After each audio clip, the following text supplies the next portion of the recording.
कि हम लोग के बीच में माननीय रितेश पांडे जी और विजय पांडे जी आए हैं। मैं इनका हृदय से धन्यवाद देता हूँ। Thank you.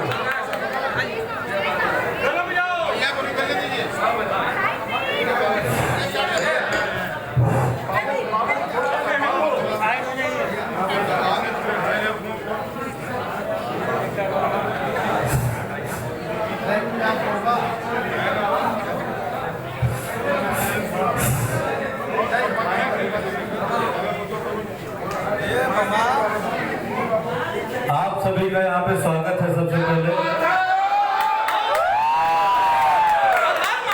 ओम नमः पार्वती पतये।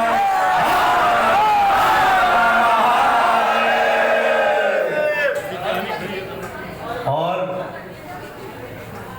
इतना अच्छा एंजॉय करने के लिए जगह है, स्विमिंग पूल है, इतना अच्छा रेस्टोरेंट है।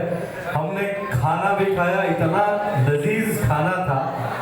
तो जितने भी लोग हमें सुन रहे हैं जरूर आइए आप लोग माइंड ड्रीम में, और यहाँ का जो भी सुविधाएं हैं उसका लाभ उठाएं।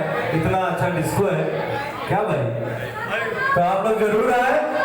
हमारे बड़े भैया का है ये, तो जरूर आए और यहाँ पे खूब एंजॉय करें आप लोग। हमेशा